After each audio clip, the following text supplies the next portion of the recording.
గౌరవనీయులైన చంద్రబాబు నాయుడు గారికి, మా జీవీఎంసీ కమిషనర్ గారికి మరియు కూటమి ప్రభుత్వం వారికి నమస్కరించి, నా పేరు శివకుమారి సార్. మాది చిన్నముషివాడ పెందుర్తి మండలం నియోజకవర్గానికి వస్తుంది సార్. మేము ఏ తప్పు చేసామని మాకు ఇంత దారుణంగా మమ్మల్ని ఇబ్బంది పెడుతున్నారనేది మీ ఎమ్మెల్యేలు నాకు అర్థం కావట్లేదు సార్. అసలు పక్కన ఏ షాపు లేని వాళ్ళకి ఒక షాపు ఉన్నట్టు క్రియేట్ చేసి, ఇక్కడేమో నా ఇల్లు బద్దలు కొట్టి పైనేమో దానికి శాటిలైట్ పెట్టి మీ ముక్కు బొక్క స్టోరీలతోని పల్లెటూరని ఆడోళ్ళకి వచ్చే ఏడు సార్ ఇది మరి ఇంత దారుణం. కాకపోతే ఇంత దారుణమైన పనులు చేసి మళ్ళీ మాకు డబ్బులు ఇస్తారా? అంటే నువ్వు లాడ్జీ కట్టావని పక్కన లాడ్జీ కట్టి ఇక్కడ మమ్మల్ని ఫైనాన్షియల్గా ఇబ్బంది పెట్టి ఒక ఆడవాళ్ళని వెళ్ళి తుంగబెడతావా సార్? ఇది పద్ధతిగా ఉందా మీకు? మీరు అసలు మనుషులేనా? ఇది ఎంతవరకు న్యాయం అంటారు మీరు చెప్తుంది? మీరు చేస్తున్నది చెప్పేది ఇది ఎంతవరకు న్యాయం అంటారు? ఒక ఆడపిల్లని ఇంత దారుణంగా ఇబ్బంది పెడుతున్నారా మీరు? మీరు అసలు మనుషులైనా నాకు తెలియక అడుగుతాను. ఏమేనంటే అరుస్తున్నాం తిడుతున్నాం అంటున్నారు కదా, అంటే తిడితే ఏది పడితే చేస్తారా? తిట్టడం అనేది అసలు ఎందుకు వచ్చింది సార్? అసలు ఒక మనిషిని అంత మర్యాదపూర్వకంగా మాట్లాడే ఒక మనుషుల్ని మనం ఒరే లంచా కొడక లంచా అనిపించుకునే స్టేజ్ వస్తుంది అంటే అది దేనికైనా వస్తుంది? ఒక్కసారి ఆలోచించండి. ఒక వ్యక్తిని ఎంత దారుణంగా తిడుతున్నారు అంటే వాళ్ళు ఎంత మెంటల్ టార్చర్ పెట్టకపోతే వాళ్ళ అవతల వాళ్ళు తిడతారు. కొద్దిగైనా మనుషులాగా ఆలోచించండి సార్. ఇది మీకు అసలు పద్ధతి కాదు. ఆడవాళ్ళకి వచ్చేయండి సార్, మీరు ఒక ఆడదానికే పుట్టారు కదా. అసలు ఆడవాళ్ళకి వచ్చా అన్న పదానికి ఏమైనా అర్థం ఉందా? బతికున్న వాళ్ళు కప్పెట్టేశారు, ప్రాణ ప్రతిష్ఠ చేశారు సార్. పోనీ పెద్దోళ్ళంటే ఏదో తప్పులు చేశారు, వాళ్ళ మొట్ల కోసారు, అవయవాళ్ళ అమ్ముకు తుప్పారు. చిన్నపిల్లల 13 సంవత్సరాల ఆడపిల్ల ఏం చేసింది సార్? 12 సంవత్సరాల మగపిల్లడు డేట్ చేశారు సార్. ఇంత దారుణమైన క్రిమినల్ పనులు మీరు ఊళ్ళో చేస్తున్నారే, మీకు ఇది పద్ధతిగా ఉందా? అసలు మీరు పిచ్చి పిచ్చిగా నవ్వుతున్నారు, పిచ్చి పిచ్చి పనులు చేస్తున్నారే. అంటే టైంపాస్ పనులు ఇవన్నీ, రాష్ట్రానికి పనికొచ్చే పనులు కాదు సార్ ఇవి. ఇది మా కన్నీటితో బాధపడుతున్న మాటలు సార్ ఇవి. మీరు ఎంత దారుణంగా చిన్న ఉద్యోగస్తులమని ఒక రోడ్డు మీద కొట్టి దాళ్ళు చేసి ఒక లంజిలికి ఒక ఆడదాన్ని మగ్గ పిల్లలతో అంతమంది బొంట్ల కోసి ఆంటీలు ఇంతమందితో పడుకున్న ఆడదాన్ని నిలబెట్టినందుకు రివర్స్ అయ్యి ఒంటి మీద నూలిపోగులేని ఆడదాన్ని నిలబెట్టినందుకు ఇంత దారుణంగా ఒక ఆడపిల్లని హింసిస్తున్నావరే.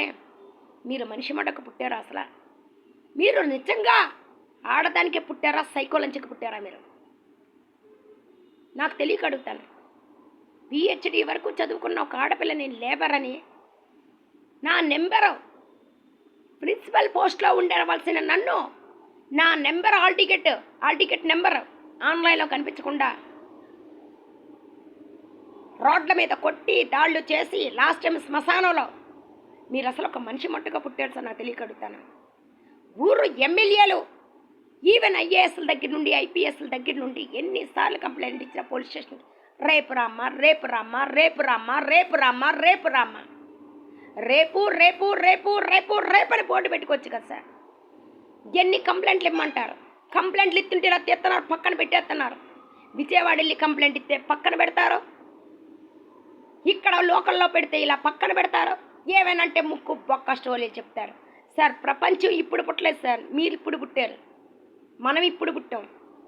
ఇలాంటి స్టోరీల వల్ల రాజ్యాలు ఎన్నో రాజ్యాల శంకనాకి పోయేసారు అలాంటి గుడిసెటి గొడవల వల్ల. ఈ కొత్తగా ఉండే గొడవలు కాదు కదా సార్. అంటే కనీసం బుద్ధి జ్ఞానం లేక ఇంత దారుణమైన క్రిమినల్ పనులు చేస్తున్నారేట అనేది నాకు అర్థం కావట్లేదు అసలు.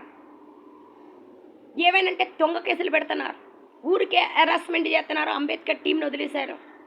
వాళ్ళు కావాలని హెరాస్మెంట్ చేస్తే బస్సుల్లో వచ్చి ఉమ్ములు పోయిస్తున్నారు, ఇళ్లల్లో దొంగతాళాలు తీర్చి వాళ్ళతో ఉమ్ములు పోయిస్తున్నారు, ఇంటిల్లో దొబ్బుకుపోతారు. లాస్ట్ టైం 2023లో చెప్పాను సార్, కిటికీలు తీశారు, తలుపులు తీశారు సార్ అని. 2024లో పైన బిల్డింగ్ బద్దలు కొట్టారు సార్, దానికి శాటిలైట్ పెట్టారు. దాని ద్వారా ఎండ వర్షం రెండు కూడా లోపలికి వస్తున్నాయి సార్ అని. అంతకుముందు షాపు తీశారు సార్, రోడ్ ఎక్స్టెన్షన్లో షాప్ తీశారు సార్ అని. ఆ సీసీ కెమెరాల దగ్గర 2018లో పక్కన ఉన్న అక్కడ అమ్మాయిలు బోకరజం హాలు కూడా చేస్తూ ఉంటే అది ఇందులోకి సీసీ కెమెరాలోకి ఎంట్రీ అవుతుందని నాకు సీసీ కెమెరాలు పాడు చేశారు సార్. అంటే మీ తోల కోసం పరాయి ఆడపిల్ల ఇంత దారుణంగా ఇబ్బంది పెడుతున్నారే, మీకు ఇది పద్ధతిగా ఉందా? మీకు ఇది పద్ధతిగా ఉందా? ఏదైనా పర్సనల్ ఉంటే నీ ఆడదాన్ని జాగ్రత్త పెట్టుకోవడం మానేసి నీ పేర్స్ గ్యాంగ్, నీ లంచిన గ్యాంగ్ అని ఊరి మీద వదిలేస్తున్నావు. ఫ్రీ టికెట్ పెట్టావు, ఊరి మీద వదిలేస్తున్నావు.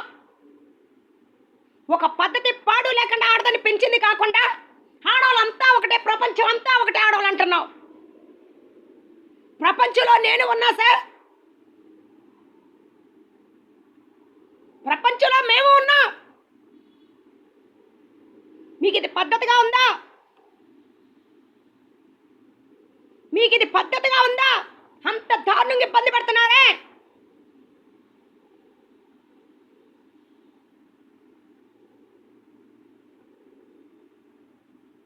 కళ్ళు ఇలాగంటావు, ఆడపిల్ల కొచ్చా అంటావు, కొచ్చా అంటావు, ప్రాణ ప్రతిష్ఠ అంటావు. నీకు బుద్ధి ఉందిరా? అసలు బతికున్నాళ్ళు ప్రాణ ప్రతిష్ఠ చేసే మూర్ఖపు నా కొడకలారా, మీకు అసలు బుద్ధి ఉందా? మిమ్మల్ని మూర్ఖులు అనాలా, మనుషులు అనాలా? ఒక ఆడదాన్ని కొచ్చా అంటున్నా. హిందూ సంప్రదాయంలో దసరా ఉత్సవాలు 10 అవతారాలన్న ఒక ఆడపిల్ల అంటారు.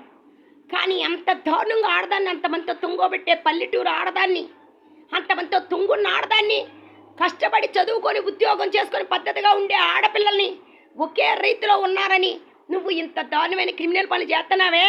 మా కన్నీటి చుక్క మీకు తగలదా? మీరు అసలు మనుషులకే పుట్టారా? మీరు మనుషులకి పుట్టారా, రాక్షసులు పుట్టారా? మీరు పోనీ మీకేమైనా పిహెచ్డి ఉందా? పిహెచ్డి ఉంటే ఆ సబ్జెక్ట్ మీరు రీసెర్చ్ చేస్తున్నారనుకోవచ్చు. ఏ బొక్కాలైందో పల్లెటూరు రెచ్చగొట్టు. నీ 0 నాలెడ్జ్తో మనుషులు చంపుతున్నావు.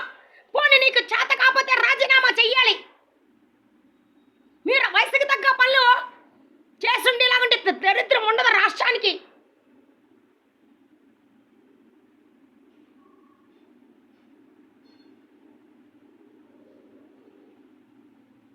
నీ టీం మొత్తం రెచ్చగొట్టు.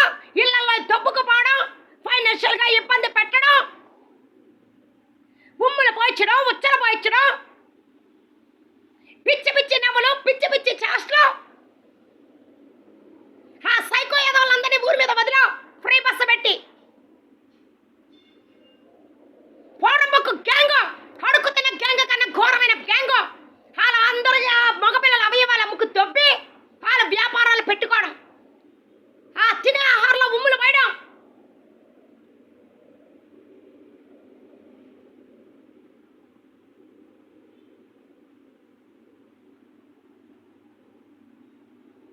ఇదేనా పద్ధతిగా ఉందా మీకు?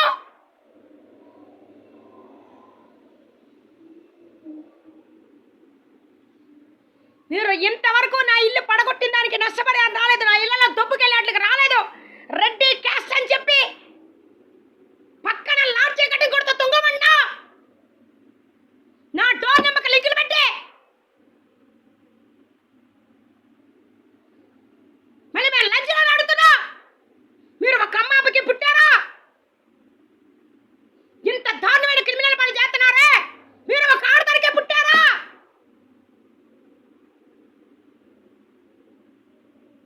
మీ సైకో బతుకులకి, మీ లంచ గొప్పలకి మమ్మల్ని ఎందుకు ఇబ్బంది పెడుతున్నావు నువ్వు? నీ పెళ్ళానికి, నీ కూతురికి, నీ అత్తకి, నీ మావకి, నీ పేవర్స బతుకులకి, నీ తల్లికి, మీ పేవర్స బతుకులందరికీ గొప్ప టోలెక్కవైతే నువ్వు సంపాదించిన లంచాల సొమ్ము, మోసగాడు సొమ్ము, లుచ్చా సొమ్ము, పోడబొక్క సొమ్ము, నీ గుడిసెట్టు సొమ్ము, దానికి పెట్టుబడి పెట్టుకొని దాని జంతువులు కూడా దొప్పకపోతే ఇచ్చి మరి పడుచుకోమను. అంటే ఈ రోజు 4 డబ్బులు సంపాదించావని డబ్బులు ఇస్తాం మేము తొంగోలా అందులో.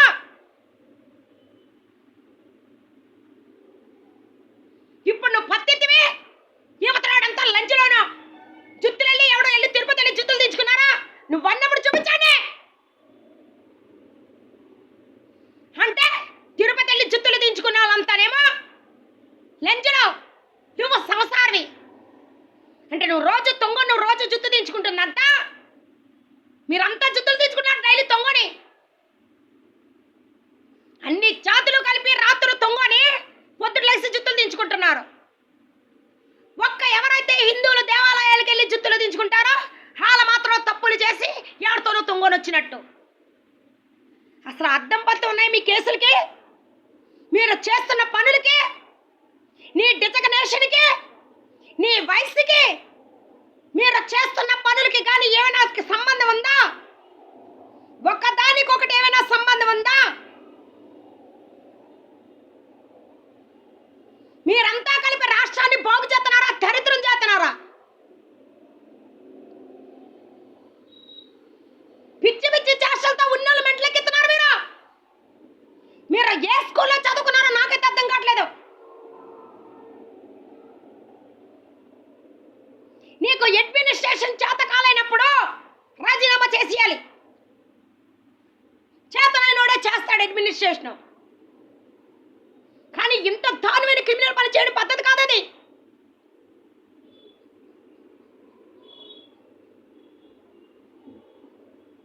నీ వల్ల ఎంతమంది జీవితాలు, నీ పిచ్చి పిచ్చి చేష్టల వల్ల, డబ్బుంది కదా నీకు ఇష్టం వచ్చినట్టు నీ లంచాల సొమ్ము, మోసాల సొమ్ము, రంకు సొమ్ము, లుచ్చా సొమ్ము, సొమ్ముతో ఎన్ని క్రిమినల్ పనులు చేస్తున్నావు? డబ్బు కట్టగా పద్ధతిగా సంపాదించినోడైతే ఇలాంటి క్రిమినల్ పని చేయడు. ఎందుకు అనుకుంటున్నావు? వాడికి పైసా విలువ తెలుసు.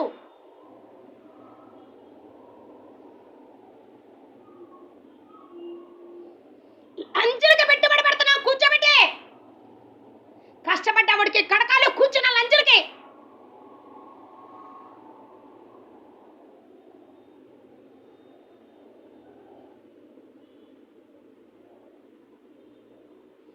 నాకు కావాల్సింది నా ఇల్లు పడగొట్టినందుకు నష్టపరిహారం రాలేదు. నువ్వు నాకు మందులు పోయించు. మందులు పోసినంత మాత్రం నాడోళ్ళు కొచ్చావరు. గుర్తుపెట్టుకో. నీకు తీసుకెళ్ళి దాన్ని తెచ్చి నీ ఒక్కకి పెట్టుకో. అప్పుడు కట్టాలి వెళ్ళిపోద్ది. కొచ్చాన పదానికి అర్థం తెలుస్తుంది. కానీ ఆడవాళ్ళు కొచ్చా కాదు. నువ్వు మందులు పోసినంత మాత్రాన్ని అయిపోతారా? అసలు బుర్రా బుద్ధి లేని కేసునివి, బుర్రా బుద్ధి లేని మాటలు. నీ వయసు ఎక్కడ మరి తిట్టుకున్నావు నాకైతే అర్థం కావట్లేదు. నీ పేర్స్ మెంటాలిటీతో మొత్తం ప్రపంచం మొత్తం సర్వనాశనం చేశారు.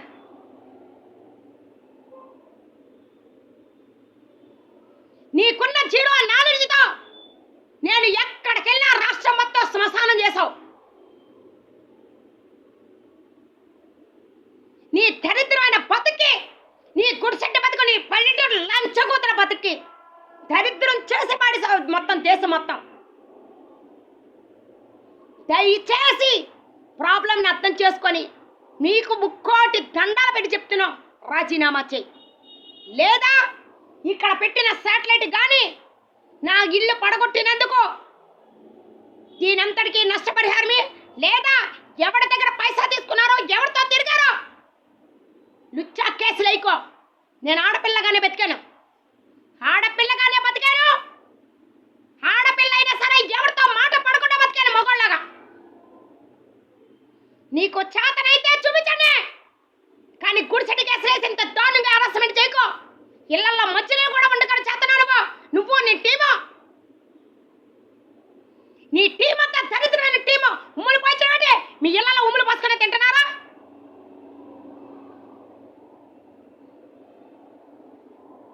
రోజు కొత్త తప్పించుకొని రోజు నువ్వు బెడ్షీట్ ఇంట్లో మార్చుకుంటున్నావా? అంటే నువ్వు చేస్తే సంసారం.